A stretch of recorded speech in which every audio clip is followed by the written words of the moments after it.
Hello, ladies and gentlemen. Welcome back to the Generation Millennium. I'm your host, Jeffrey Madness, and as you can see, we are beginning our Pokemon Sword and Shield Let's Play on this channel. Hallelujah!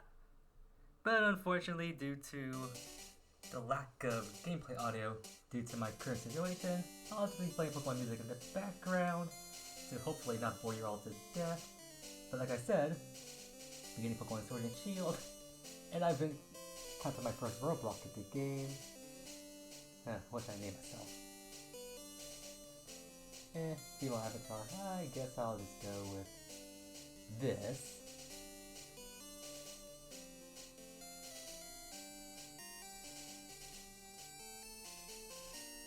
And for those of you who may not recall, I'm visually impaired. So, I probably apologize if I take longer to do certain aspects of things longer than they should. But there we go. Character name. And as a point of reference, I'll be speeding through like pretty much all the dialogue. Like I've already played this game more times than I think any sane person ever should. So, like I said, I'll be skipping through like a majority of the dialogue.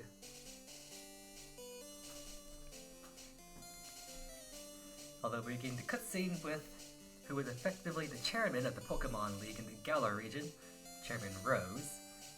I don't know if that's his first or last name.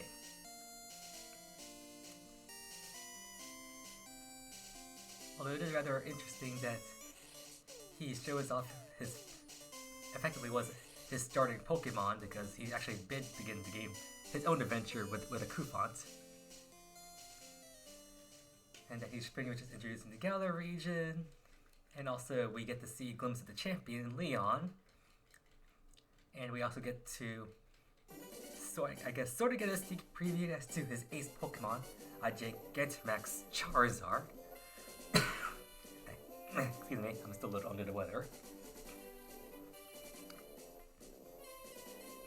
But that's effectively the main gimmick of the Generation 8 games Pokemon Sword and Shield, a feature called Dynamaxing. Or Gigantamaxing if you want to go for the alternate variation, but effectively, it's just a combination of Mega Evolution from Gen 6 and Z-Moves from Gen 7. Except unlike Mega Evolution, which lasts for an entire battle, Dynamax only lasts for 3 turns, but you get access to special Dynamax attacks during those 3 turns, which are effectively like the Z-Moves from Sun and Moon, or Ultra Sun and Ultra Moon, in which any attack you have, they effectively just become stronger versions of themselves based on whatever typing they have, and they also have special secondary effects depending on which one you use. So like say you have a grass type move, it becomes that Max Overgrow, which effectively just gives you access to grassy terrain after it's set up. A second type attack becomes Max Mindstorm, which sets up psychic terrain. Fairy type moves become Max Starfall, which sets up the misty terrain. And let's see, I think there was one more. My mind is drawing a blank all of a sudden. Oh yeah, electric type moves become I forget the name of the attack, but essentially it sets up electric terrain. And of course other attacks like Max Rockfall sets up Sandstorm. Max Geyser sets up Rain. And now that the game I actually have control, first thing you want to do, switch on that. I guess I'll leave the majority of this on. Because normally if I just want to play it through the game as quickly as possible, I would be turning like a majority of this stuff off. But in order to make things more interesting, just in a visual standpoint, I suppose I'll leave a majority of this stuff on. And the first thing you're supposed to do... Sorry, I didn't mean to head for the door. You're supposed to go to your room, talk to this thing, and just put on a change of clothes.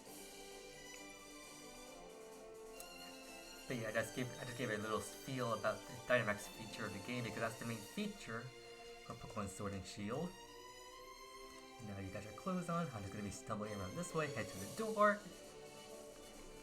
And welcome to the opening town of the game, Postwick, I believe is how you pronounce it. And Sword and Shield is rather unique because like this is the first time in the game which like all the towns and cities, they do not have a town or a city listed in their name. Like this is just the town or city of Postwick.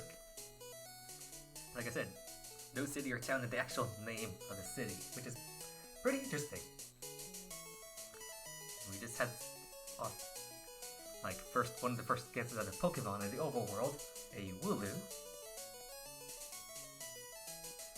who apparently seems to be interested in just ramming into the wall. Don't know, no idea why they want to do that. But anyways, we just met our friendly rival of the game, Hop, who apparently has a Wooloo of his own.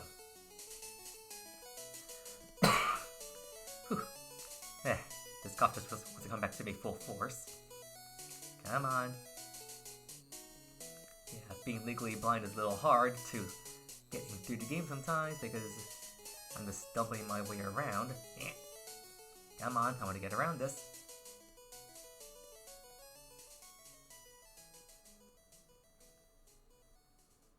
I still made the doors over here. Like I said, visually impaired. I misjudge where some things are in the game. So a good chunk of my gameplay, you might just see me stumbling around, skipping through all this pointless dialogue. Yeah. You're the rival's mom, you don't really say anything important, which is rather sad because you have 2 sons and yet the majority of your floor upstairs is memorabilia just dedicated to your champion son and practically nothing for Hop. Which Leon himself, he is a rather interesting character. I mean, like, the majority of the stuff he owns is like related to hats. And now we've entered Route 1, which is by far what you could expect from just an opening route of the game. I mean, it's literally a straight path forward to the next town. And while there is grass to the right, since we don't have a Pokemon yet, we can't exactly go over there because, well, we'd be undefended from wild Pokemon. So we just head on straight to the next town, Westchester, I think that's how you pronounce it. And here's the champion Leon, who apparently has a very bad sense of direction, which is why we're coming to pick him up, so we can guide him back to Postwick, because he would somehow get lost from the train station here in Westchester back to his house in Postwick. Even though it's literally just a straight line forward, he'll somehow get lost. It's complicated. Like, the story of Sword and Shield, it's bad. And the characters themselves, they're not really that interesting. I mean, Hop does have a decent backstory, I guess. I mean, he does have some character development, but his character overall is just rather irritating. Like, you battle him so many times over the course of the game, like, I'm not sure. I mean, you battle Blue in Pokemon Red and Blue pretty often, but, like, his battles, they aren't that bad. Even if you battle him, like, later on, like Fire Red Leaf Green, like, he's not really that irritating. Hop, on the other hand, he is by far the most irritating rival because, 1, he's pretty predictable, and 2, he just talks way too much. Like, if you land a super effective hit, if you land a critical hit, or if he lands a critical hit or a super effective hit in battle, he will then waste like 3 to 5 seconds of your time to make comments about the fact that you made a super effective hit, you landed a critical hit, or he did one of those two. And yes, he will make a comment virtually every single time you battle him about the fact that you just, one of you two just did something in battle. And he's also, I should mention, your friendly rival. So, we get to see our first look at the starters here, which is a pretty cute cutscene. You get the Grass-type Grookey, Fire-type Scorbunny, and Water-type Sobble. And since he's your friendly rival, he will choose the Pokemon that is actually weak to yours, which is rather sad. But it's also pretty cool that the champion Leon, he will actually take the one Pokemon that both of you do not take, and he will choose the one that's super effective against you. And since he is the champion, spoiler, he's the final battle of the game. Spoiler, I mean, come on, he's the champion. Of course he's the final battle. But he will actually have the final evolution of the starter that both you and Hop do not choose. Which is pretty interesting, because that means his team composition will change depending on what starter you have. Although the fact that if you choose Grookey, that means he will have Score Bunny, which means you have both access to both his Ace Gigantamax Charizard and our Cinderace, which is the final evolution of Score Bunny. But for the sake of story completion, to make things a bit more interesting and faster, I want to go with Sobble. Come to me, you crying... I forget what animal he's based on. Oh yeah, he's a lizard.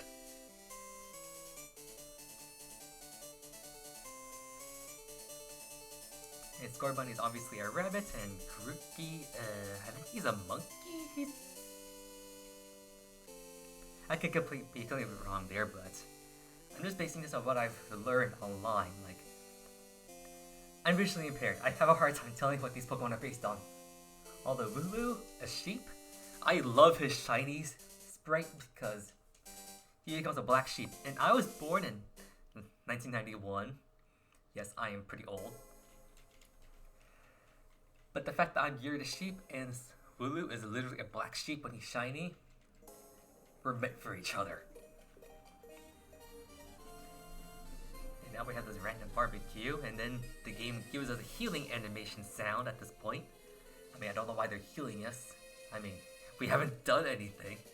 But I guess it's as simple as, hey, you just had a barbecue, it's been one day, now we skip over to the next day, and now we have our first battle with Hop coming up.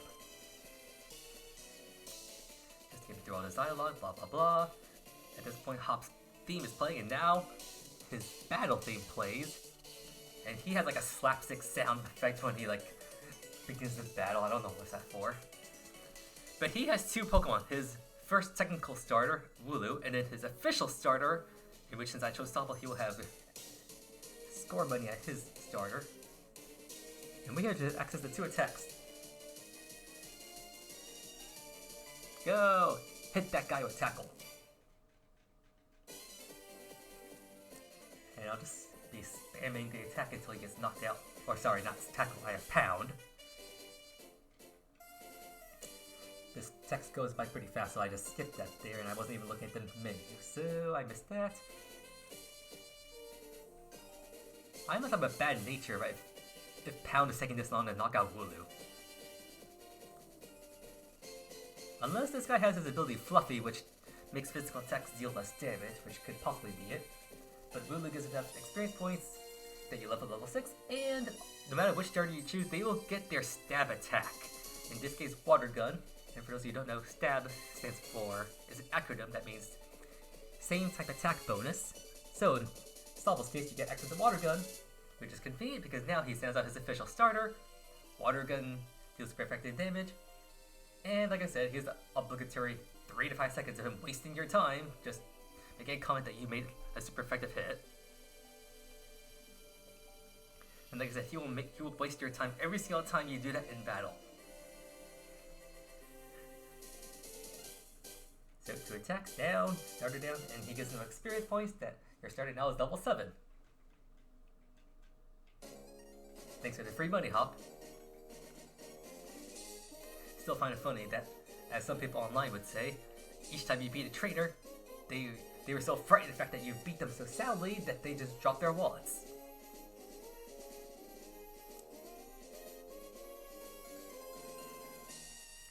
Yeah, I know I'm good. Blah blah blah. Skipping all this dialogue. The story of Sword and Shield is... Oh, I forgot that sound effect. Apparently you remember that Wooloo that was crashing into that wall next to your house? Well, it apparently succeeded. After like a full day of somehow just ramming into it. And now it's entered this supposed I suppose it's like a forbidden area? Because it's like... I mean, they had it fenced off, so...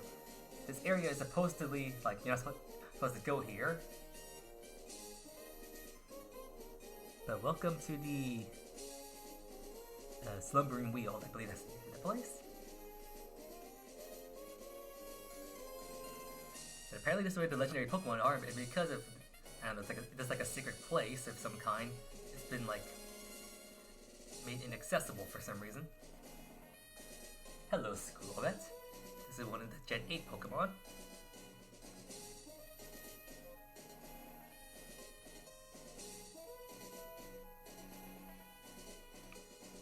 So I'll be skipping all the trainer battles at this point because this is going to be like a standard playthrough of sorts. Well, maybe not standard, but... And hello to you. Rookity, that's her name. I almost forgot Pokemon's name. You'd think after playing this game so many times, I would have all these Pokemon's names memorized, and I technically do, but I get stage fright, and or I guess in this case recording fright, camera fright.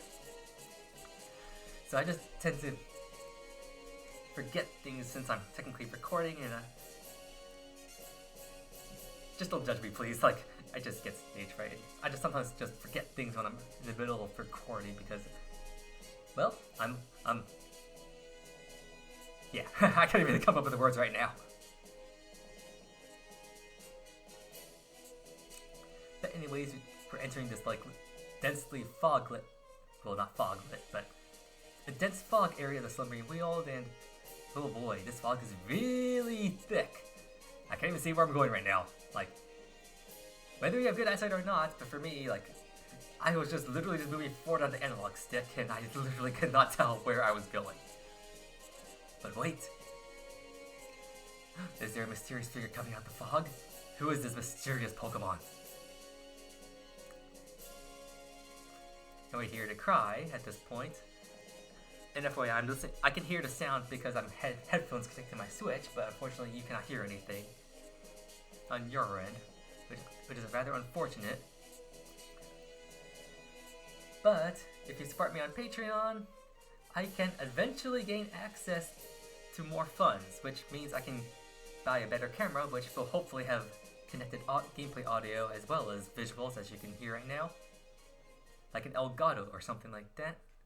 Because for most people who stream on Twitch or YouTube, they apparently use Elgatos, but in Nintendo Switches. Me, I just have a plain old camera connected to my HDMI cable connected to my computer at the moment. So I don't know if I can connect this to have gameplay audio work or not. But at the moment, at least I have gameplay footage, which means I can finally actually record videos. So it's not the worst thing in the world. And after 3 turns of virtually nothing going on, I don't know, there's so much fog happening that you get scared. The legendary Pokemon scares you off or something, or maybe it just disappears back into the fog. Who knows? Like I said, I was starting to say earlier, the gameplay story of Sword and Shield, it really doesn't make much sense. It's kind of bad. But the main premise is that there's something called the Gym Challenge, which is by far the main gameplay story gimmick for Pokemon Sword and Shield, in which essentially the Galar region is based off Great Britain, pretty much. And apparently football stadiums and whatnot are very popular over there. And so they pretty much just based it, every single gym you go to, it's in a stadium, which is like a big sporting event like you would see like at a football stadium. So they make it to this grand event for the Gym Challenge. And every single time you face off against the gym leader, you enter their respective stadiums. Which is pretty cool that they do that, because before you enter the stadium to battle the gym leader himself, or herself, themselves, you have to go through a challenge in the actual gym, which is pretty standard. You have to complete it like a little puzzle of sorts.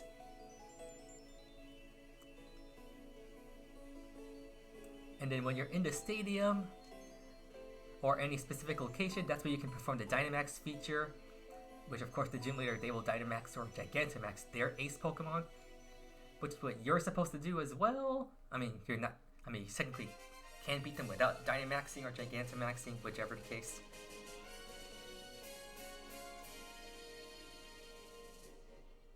And now you see a bunch of Wooloo there blocking the path, so you cannot just go straight forward, which the game then forces you to go to the grass area.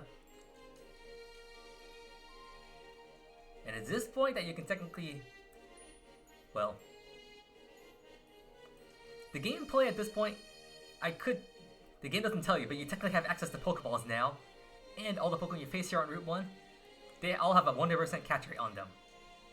So you could just chuck a Pokeball at them, and they would have 100% capture rates.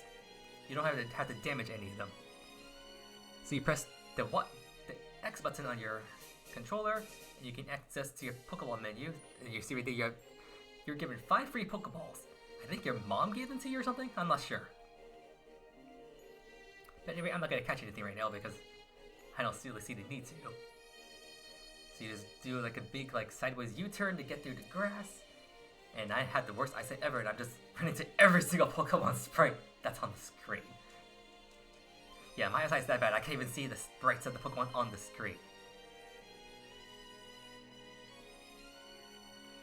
But that's actually one of the more unique features of Pokemon Sword and Shield.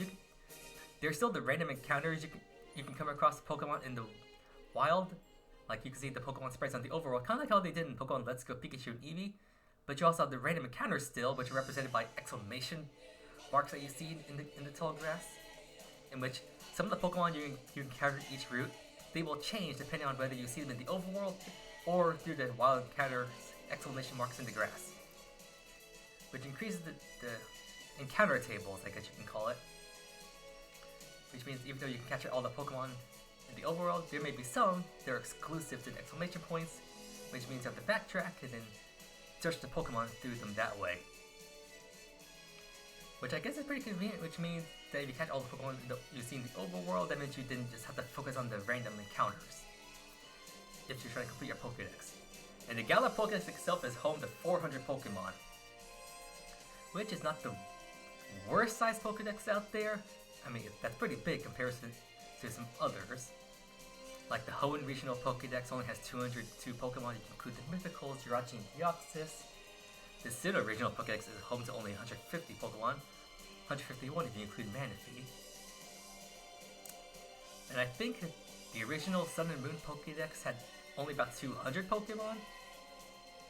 And then Ultra Sun Ultra Moon increased that to about 300. And speaking of Pokédexes, we just got ours now. Which means, now that we have the Pokédex, we have now access to Pokemon Home. Because in order to use Pokemon Home on the Nintendo Switch, you need to actually obtain the Pokédex.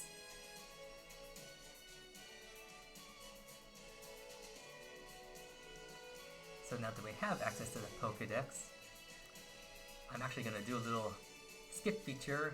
Well, not really skip, but something that will make this gameplay go by a bit faster. And while you may consider that cheating, this game has been out for like 2 years now, and I'm mostly just putting out this Pokemon Sword Let's Play out of obligation as a Pokemon fan on the channel because I have not put any gameplay footage forward at this point. I mean, I have put it on gameplay footage, but no good footage. And at this point, the game actually asks you, hey, you want to know about the Pokemon Center? And if you're just spamming the A button, Hop will actually explain things to you. But if you pay attention and you press B, you can actually skip all that. So at this point, we have access to the mystery gift functionality and others. And you'll see we have 3 things missing in the menu now. We've added the Pokédex here, and like I said, now that at this point in the game, mystery gift was also added. But we still have 3 things missing. Those 3 things that are missing, I believe, one is the Pokemon Camp, one is the Trainer card, or rather the League card in this game's case. What else is missing?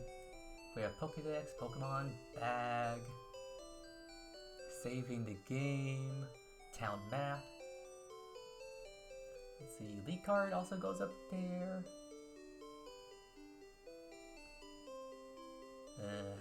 I forget what we're missing exactly, but I'll figure out later. Anyways, I'm saving my game here. And I'll be back in a second after I perform a little skip that'll make getting through this game much faster. Like I said, this game's been out for like 2 years, going on 3. So I'm not making this a straight blind faithful playthrough. I'm making this a bit easier myself. So I'll be right back once I'm done. And we are back. So if you're wondering what I did, I simply used Pokemon Home to send my Sobble over to another save file that had experience candies.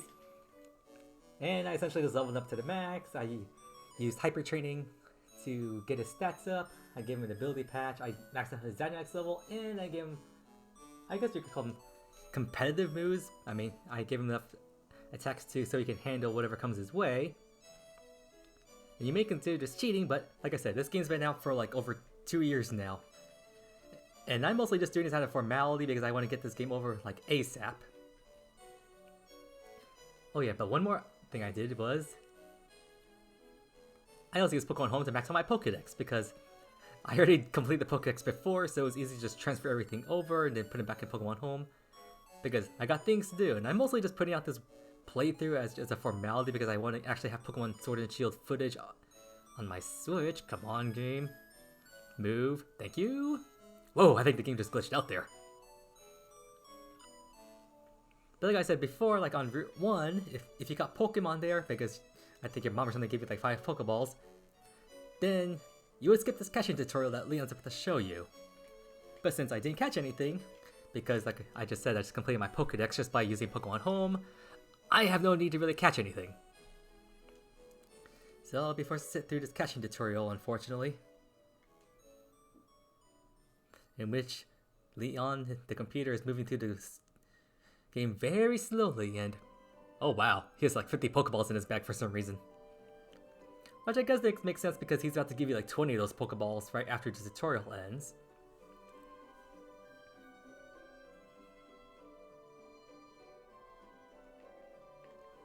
And he just caught a Wooloo that he's never going to use.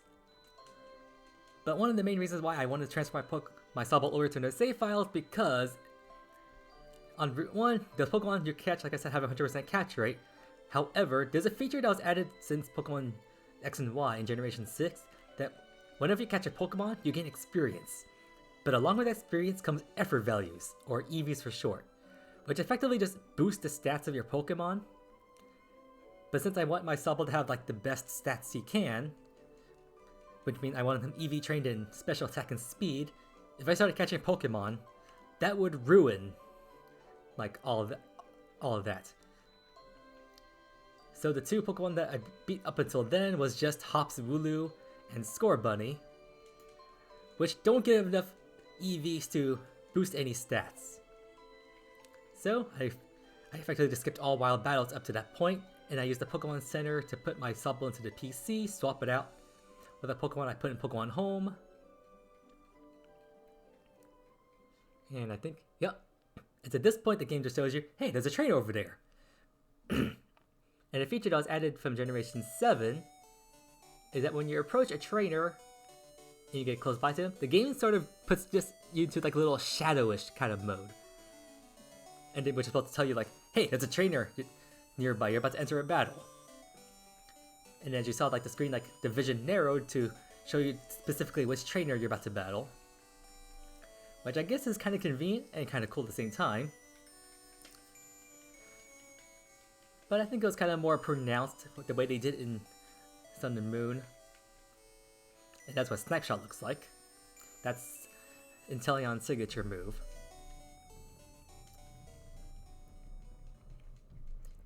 And pretty much at this point, pretty much most battles are going to be easy overkill because now I have a level 100 starter. And if you're wondering how my starter is obeying me when it's at level 100, well, here's the thing about the level caps in the Pokemon games. If the Pokemon is yours, meaning its trainer ID, the name of its trainer, and another thing called the secret ID, if they all belong specifically to you, the Pokemon will obey you regardless of what level it is. It's only Pokemon that are traded, meaning they have a different trainer ID, different trainer name, and different SID. Those are the ones that will not obey you because when they're of a higher level. Which is why this Inteleon, because this one is owned specifically by me, will obey me no matter what.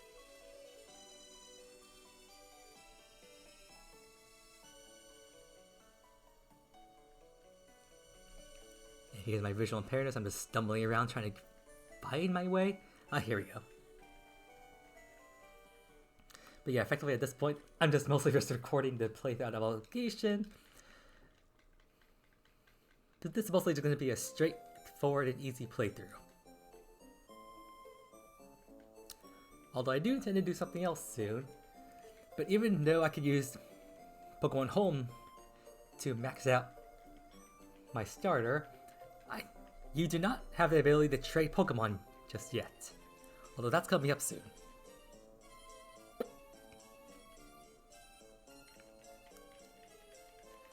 Guess I'll just show off this while I'm at it. Oh! You have your priority move, huh? Well, take this!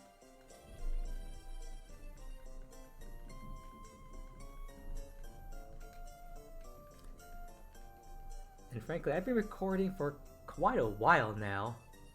Like, I'm still in the beginning stage of the game. Like, this game is kind of like Sun and Moon, in which like the opening stage is like pretty darn long.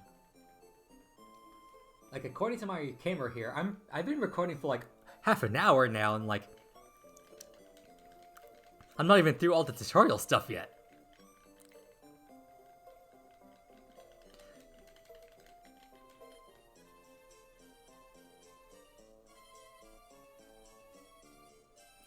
And thankfully, I got this particular controller called a turbo controller right now. It's a pro controller I have connected to my Switch. I'm effectively just using it right now to skip through all this dialogue, which means I don't have to constantly keep spamming the A button. I just turn on the turbo functionality. I hold down ZL, ZR, or A, and the game will just speed through all of this dialogue for me, which is rather convenient, but at the same time, because now I have to go through another obligatory battle with Hop. Like the first battle, I suppose just for show, and then we're going through the second battle to prove to Leon, like, hey, we're the trainers, why don't you endorse us for the gym challenge? Because you're the champion, you can give out those endorsements. Like, we already battled once, and I already crushed Hop once, like Kentrav just endorsed me then, but nope, apparently we have to prove ourselves again. Except this time, and there's another stop stick effect that I would have played right there. But apparently nope, I had to beat him into submission a second time. And this time around, because now level 100, here's another 3 seconds of wasting time just talking. But now since I'm level 100, I can skip all the super effective hits.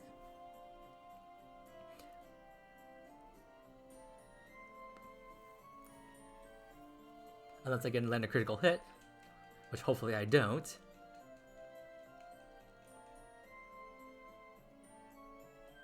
He's Sandtail Score Bunny. I'll use Shadow Ball this time. I'm avoiding all super effective hits on when battling Help from now on, just so I can skip those like 3 to 5 seconds of him just talking.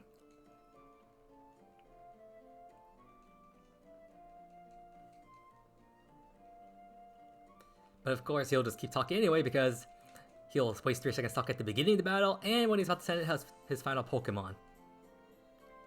Such a waste of time.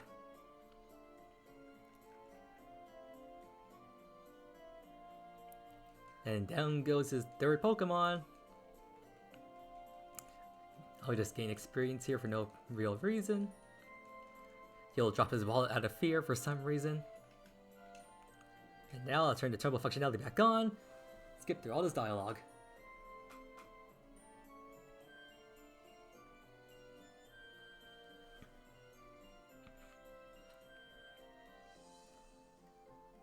And now we've been endorsed. We can now take on the gym challenge. Yay!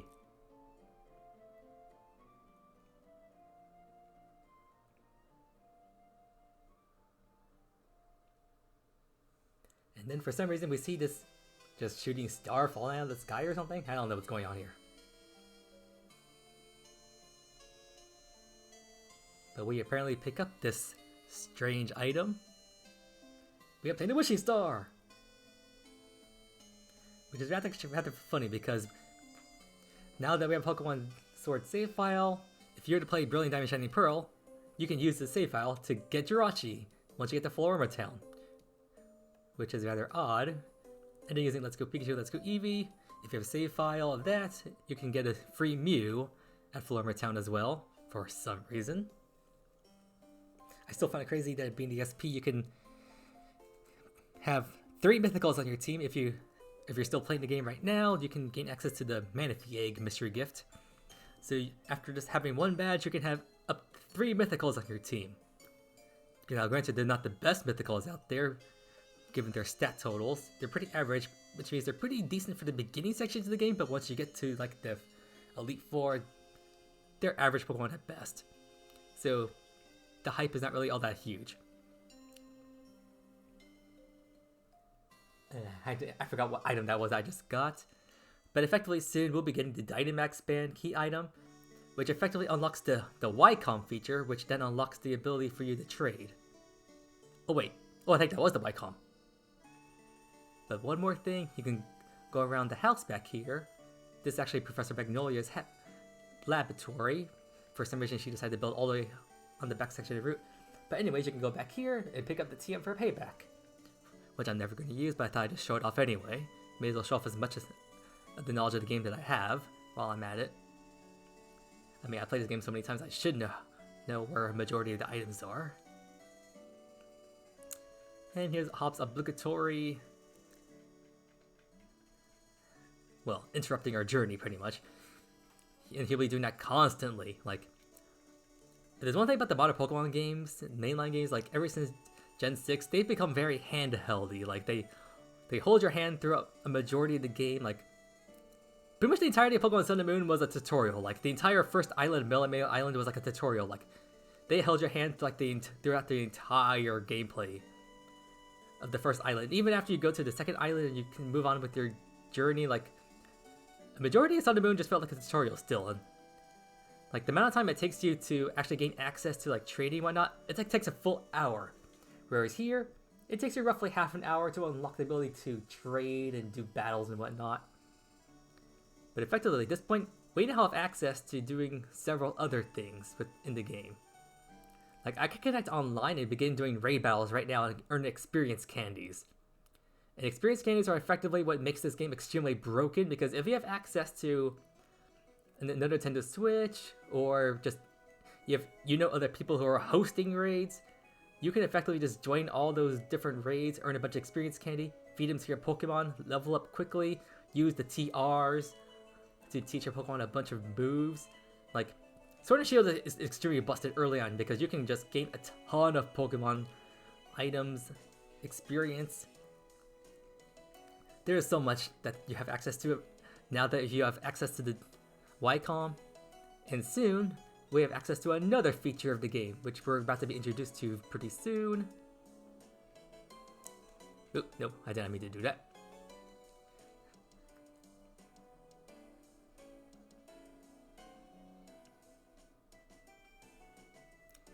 And Hop once again interrupts us. Like, if you're hearing the gameplay audio, you will be hearing Hop's theme like so many times over the course of the game, because he interrupts you so much time. I mean, not so much, so many times over the course of the game, that you'll become very familiar with this theme, which is, it can get rather annoying. Because, I mean, he's your friendly rival, he's supposed to help you out and all that, but there's a difference between being helpful and just plain irritating. And Hop is irritating. Ah, now we got access to the camping set, which actually gives access to Pokemon Camp, which effectively is kind of like the Pokemon Ami from Gen 6 or Pokemon Refresh from Gen 7, which is where you can pretty much increase the affection or friendship of your Pokemon by feeding them curry, and that's another feature of this game, curry.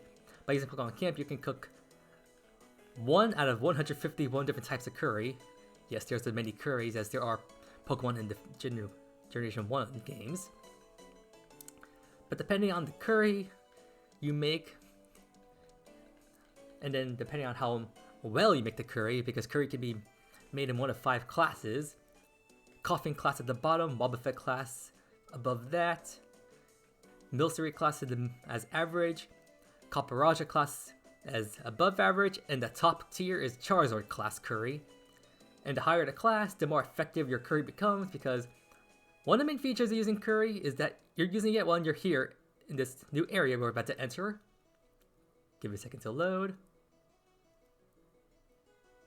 This is the wild area, and the main feature of Pokemon Camp is that you can find a guy pretty early on called the ingredient trader, which you can buy curry ingredients from him.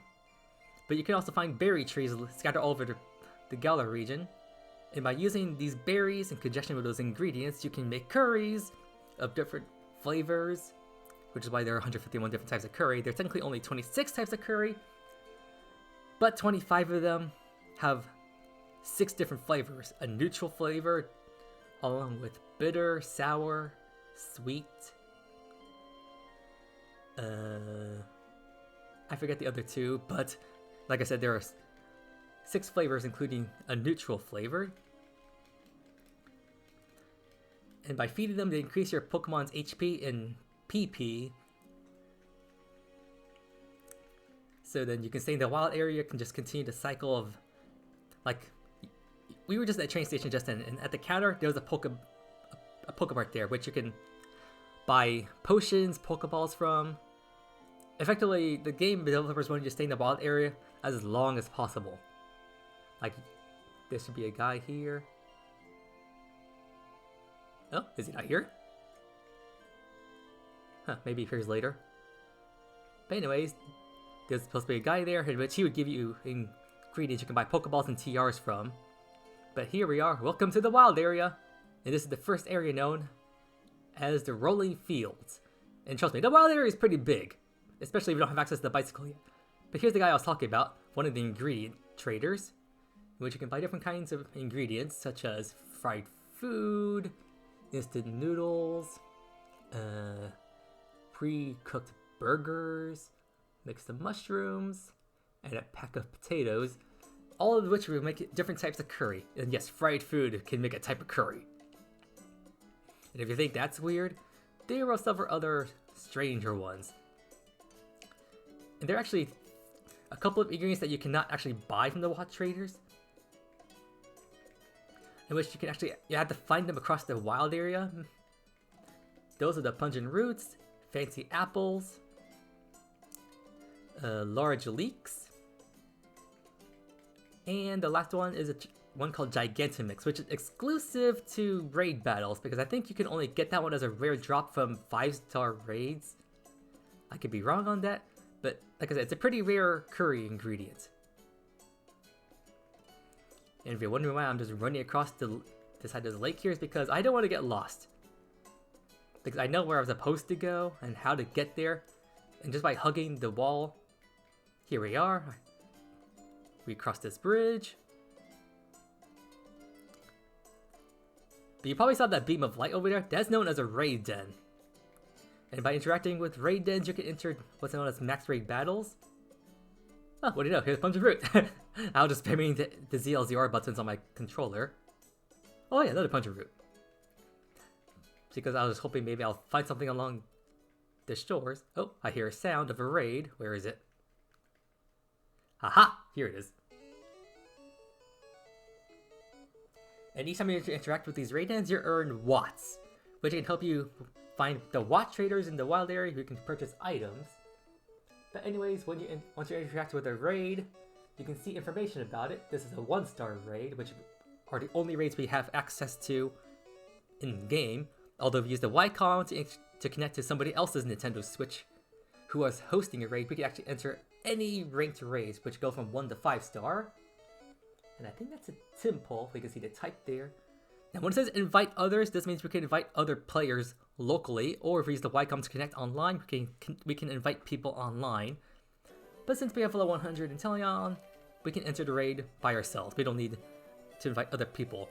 In which case, we'll just be given 3 random NPCs as allies, which are usually pretty useless. Like for instance, there's a Soul Rock that usually just spams Cosmic Power. An Eevee that usually just uses Helping Hand. A Magikarp that knows Hydro Pump, which is pretty funny, but is also still pretty useless. And there you go. Easy 1-hit KO. 1 and the 2-star raids are pretty easy overall. And here, since we are the ones who are hosting the raid and we're doing it ourselves, we could catch it with 100% accuracy. But since I already completed Pokedex, I don't see the need to catch it. But here you can see we earn experience candies, 1-star raids, common 1-star raids I should say. You get 5 extra small experience candies, you get 1 small experience candy. You're always given Dynamax candies depending on the raid you do. Typically 1 to 3-star raids I think only give 1 Dynamax candy.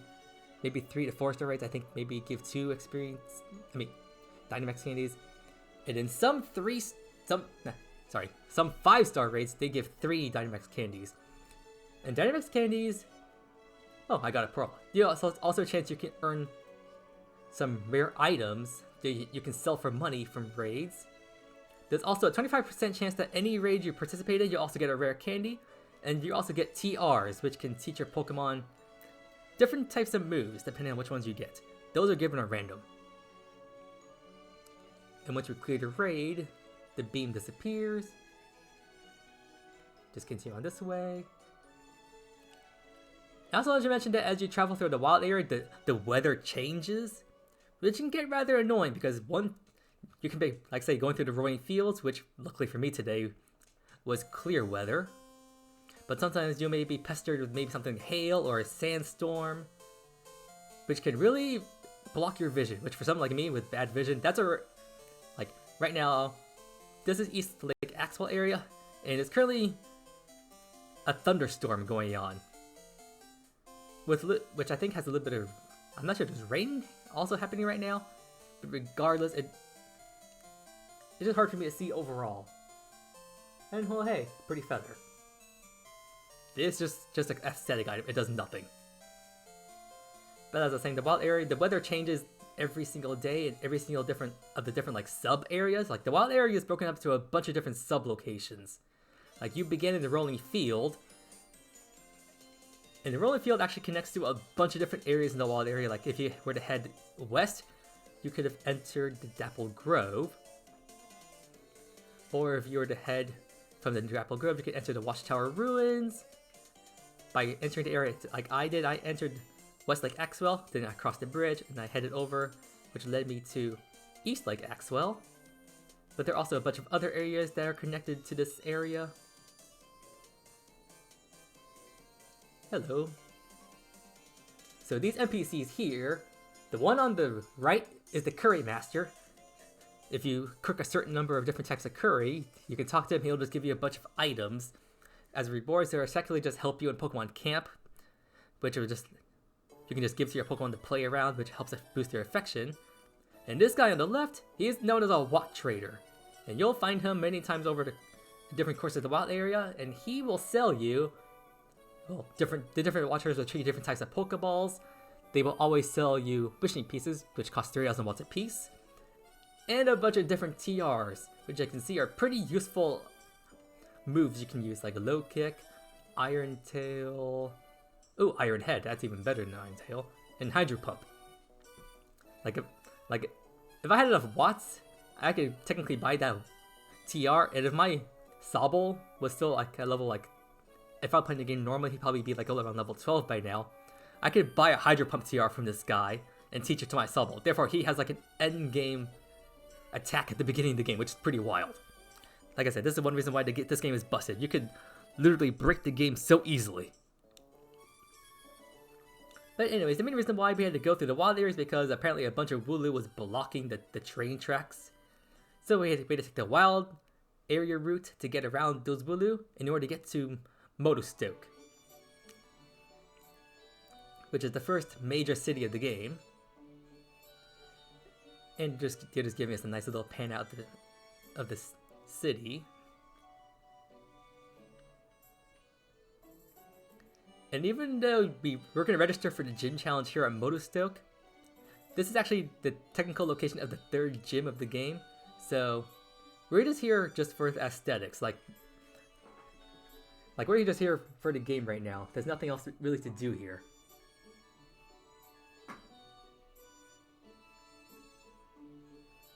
And oh boy, this is taking a while. This is going to be a long first episode because I'm just trying to get all the introductory section of the game out of the way as soon as possible. But this just goes to show you just how long this game is in terms of its tutorial section and just getting the game started. Like if we were playing Pokemon Red and Blue, like, it only takes you maybe half an hour at most just to get the first badge. We are over half an hour already and we have not gotten the first badge yet. But at this point, Leon has just unlocked 2 features for us, I believe. If we talk to the PC, we now have access to Pokejobs and the card maker, because now if we open the menu, we can now check out our league card. Which one was that? My visual pain is reason its ugly head again. Ah, here we go, league card.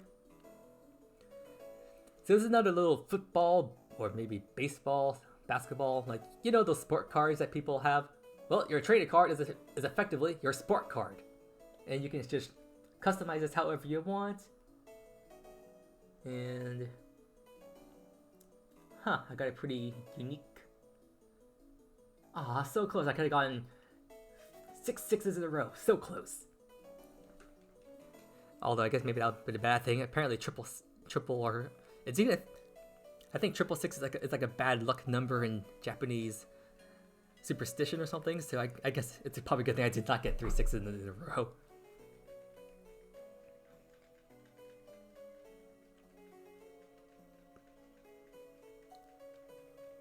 But now I think Leon or you're just telling us to head up to the elevator over there. Blah, blah, blah, blah, blah.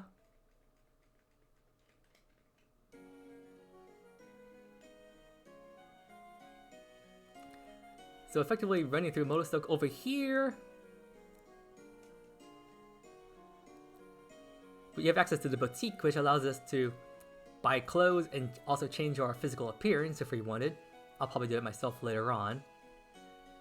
Hey, cool, it's an Overlord Onyx. But there's one NPC that's over here.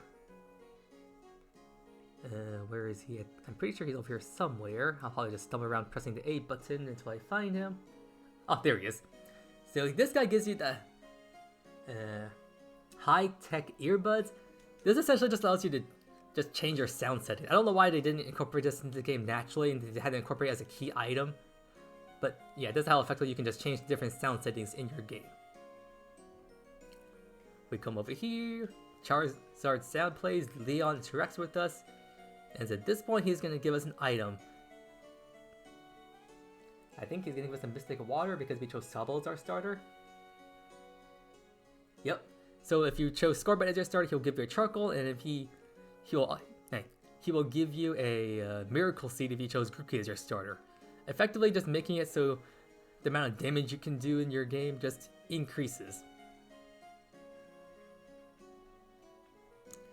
And now we about to enter. This is the Motostoke Gym. Because apparently this is where all trainers, they register officially register for the gym challenge. I'm all tongue-tied today.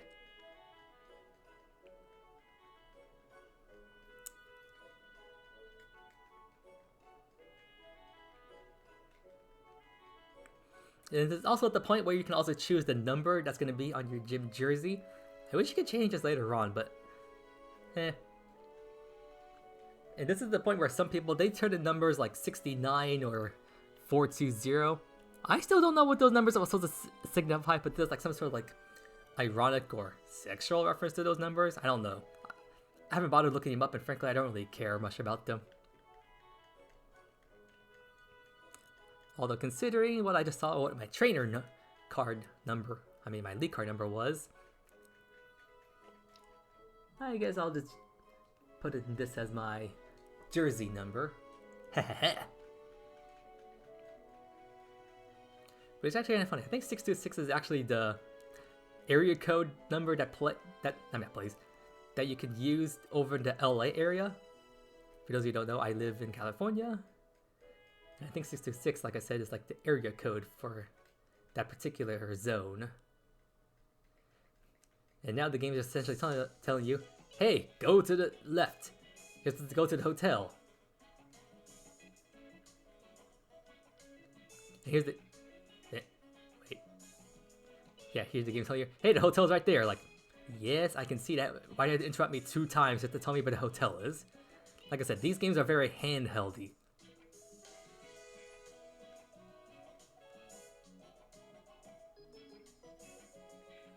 And now we entered hotel.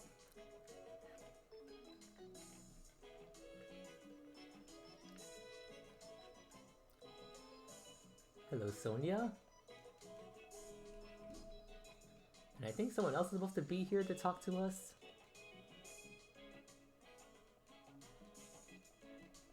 I think this was supposed to meet one of our rivals here.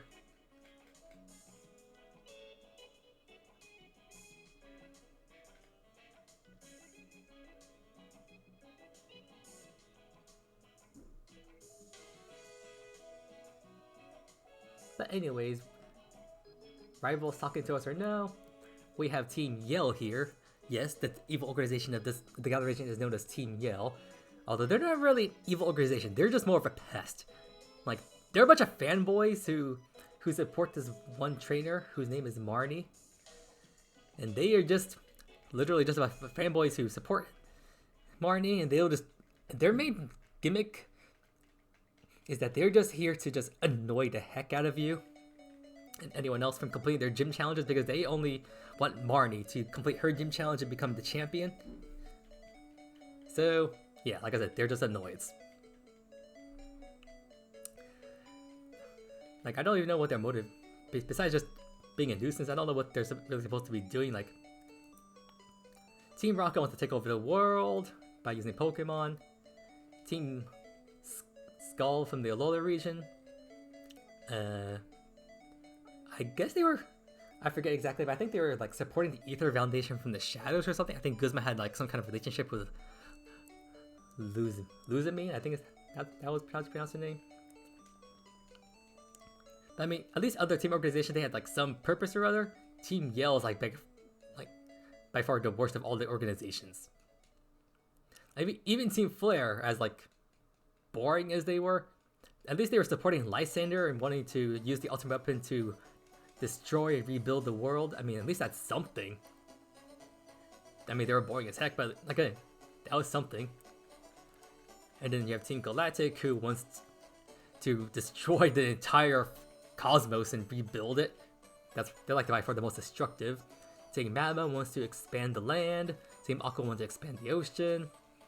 Team Plasma was essentially just another version of Team Rocket. I mean, they said they want to liberate Pokemon, but in reality, Gexus just wants to control everyone. I mean, rather generic and boring, but hey, it's still motivation. And now we're in a double battle with Hop as our partner, and he always sends out like his Wooloo or its evolution double in the future, which makes him virtually useless. I mean, don't be wrong, I love shiny Wooloo, and I love the aesthetic of it, but as a Pokemon, it is not meant to be used competitively. Like, Wooloo has like one of the worst movesets out there, which is rather unfortunate because wasted potential there. I mean, it has access to the Fluffy ability, which increases the defense stat, but makes it weaker to fire type attacks, which is a bit of a shame, but what can you do? But this means you can also use it to, I think it gets the attack Cotton Guard. I think that's the move. It like sharply boosts your defense stat, so you can effectively make Wooloo an extremely huge defensive wall. Which I guess is kind of a fun gimmick, but at the same time, I don't believe that's all its gimmick is. Oh, there's Marnie. Frankly, she be scolding her fanboys for being a huge nuisance. Especially when, spoiler alert, it's her brother that's the leader of the organization. Although her brother also has another role to it, but I won't spoil that until later on. But effectively, her brother's leader of Team Yell. And the fact that he's letting all these fanboys do as they please. Not exactly the most controlled leader out there. And yet another day has passed. Like, I've been recording this gameplay for like an hour-ish now, give or take. And like, I think like 3 days have passed. Like, in terms of like the game's story, which is pretty wild. But now we're about to be introduced to like the actual gym leaders and whatnot.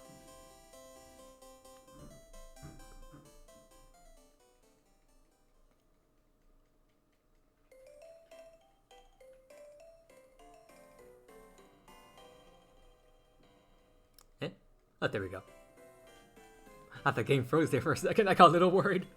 And now we get to see ourselves in our jersey. Aha, look at those nice numbers. And now we get sent over to a...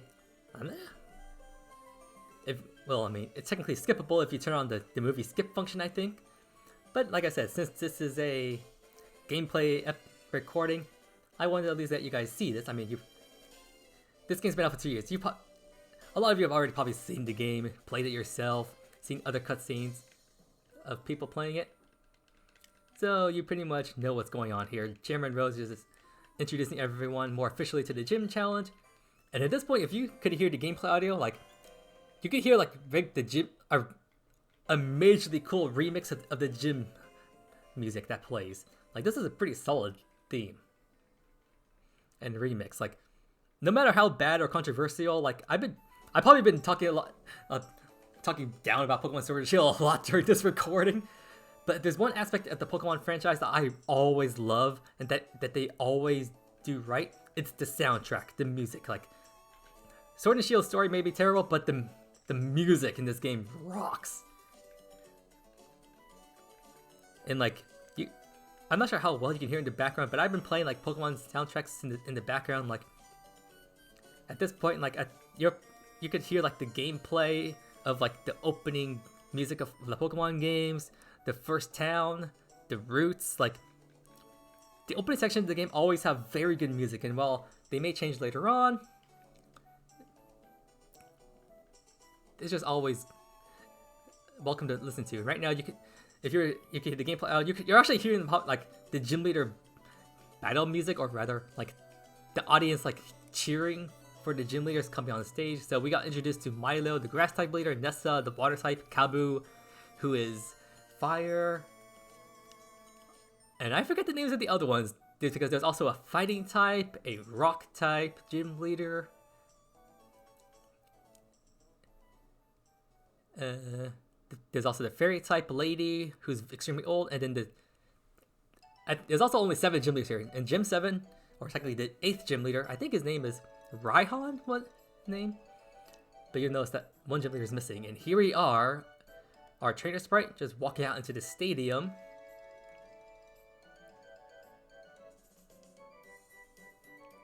And we can hear the crowd cheering in the background, and you can see our trainer looking a little nervous there because, I mean, that is really a pretty truthful recreation. I mean, if we were to do this in real life, we would be, like, if I did it in real life, just like being introduced to the entire Galar region in a big stadium like that, like, I would have been nervous out of my mind. Because I get stage fright. Although, funny enough, if it's like a dark stage, like, I mean, the stage is lit up, but the audience is usually like dimly lit, so you can't really see them. That usually gets rid of my stage fright funny enough. So I mean, you can't really get stage fright if you can't see the audience, which is pretty convenient back in my high school days. Because my eyesight was better back then. My eyesight was still bad enough I could not see in dark locations. So again, like, I couldn't get stage fright back then because I couldn't see the audience, which is pretty convenient. Which means I could perform better. But since I'm recording now, unfortunately, I have what's it called? Oh yeah, performance anxiety. That's the term. Funny how I just finally remember that near the end of the recording, because I'm actually going to end this here because I've been recording this thing for like almost an hour now. And I'm pretty sure some of you are probably getting a little sick and tired of listening to my voice. Or maybe you're not, but we've been playing this for a while, and I've been just playing with the A button there. But before I do end off, let's talk to this guy here. This is the ball guy. He's like the unofficial mascot of the gallery, and each time you talk to him from this point onward, if you find him later on in the game, he will give you one of the different April balls. Like, I think at the first gym, he gives you the friend ball. The next gym after that, he gives you the lure ball, and it's kind of like corresponding to whatever gym you're going to. So I'll just save my game here. And how convenient that the soundtrack that I was just recently playing on my music over there was for Sinnoh. But, well, at this point, I guess I really have a bad time thinking about outros. I mean, my intro is always sound, but I can't really think of a good outro. But anyways, if you watched all the way to the end of this and you enjoyed my commentary, what I showed so far, well, I look forward to seeing you in the next episode. And if you can support me on Patreon, I should have a link in the description. Even just supporting me for $1 a month, you're just providing me with the help I need, because I really could use your help, in which I can then buy maybe an Elgato, or maybe even buy more games to stream, or even, well, if you help me get an Elgato, I can definitely start streaming on Twitch, or even here on YouTube. So that help would be definitely appreciated. But you can also join my Discord server. I'd love to do battles with you guys for fun, because I may not be the best competitive player out there, but I'm still a casual player, and I know my type charts, so I know the basics of the battle. So that's always fun. Just chatting in Discord, or if you just want Pokemon from me that I can help get you, because I've been playing Pokemon for years, so my collection is pretty big. So you can either join Patreon to get access to a bunch of Pokemon that way, or if you want to do like a daily, maybe like 2 Pokemon per day for free without being on Patreon, you can also do that with me. But also, I have a Twitter too. I guess I could use that. I suppose maybe Instagram I could start. I'm just rambling at this point.